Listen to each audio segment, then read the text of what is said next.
माघ मास गणेश चौथ व्रत कथा। आज मैं आपको गणेश चौथ व्रत कथा सुनाऊंगी। वीडियो को पूरा जरूर देखें और मेरे चैनल पर नए हैं तो चैनल को सब्सक्राइब अवश्य करें। बोलो गणेश भगवान की जय।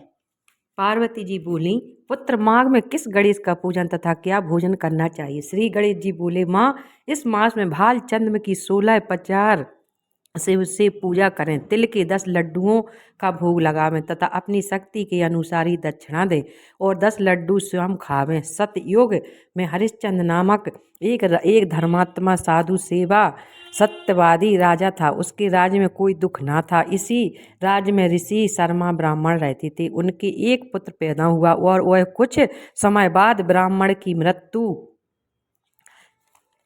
मृत्यु हो गई। ब्राह्मणी दुखी होकर के अपने पुत्र का पालन करने लगी और गणेश चौथ का व्रत भी करती थी। एक दिन उसका पुत्र गणेश प्रतिमा को ले करके खेलने को निकल गया। एक दुष्ट कुम्हार ने उस बालक को आबा में रख करके आग लगा दी। उधर जब लड़का घर नहीं आया तो ब्राह्मणी दुखी हुई और विलाप करती हुई गणेश जी से अपने पुत्र के लिए प्रार्थना करने लगी।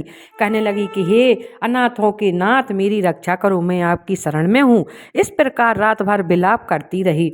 प्रातःकाल कुम्हार अबा देखने आया तो उसने देखा कि अबे में पर्याप्त पानी भर रहा है। इस घटना को देख कुम्हार ने राजा के पास जाकर के सभी समाचार सुनाया और बोला, नाथ, मैंने अनर्थ किया है और मैं वध के योग्य हूँ। प्रभु, मैंने अपनी कन्या के विवाह के लिए बर्तनों का आवा लगाया था, परंतु बर्तन नहीं पके।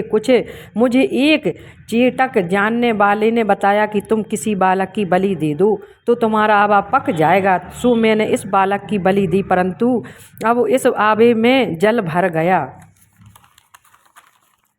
और वह बालक उसमें खेल रहा था। उस समय एक ब्राह्मणी वहां आ गई और बालक को उठा करके कलेजे से लगा करके चूमने लगी।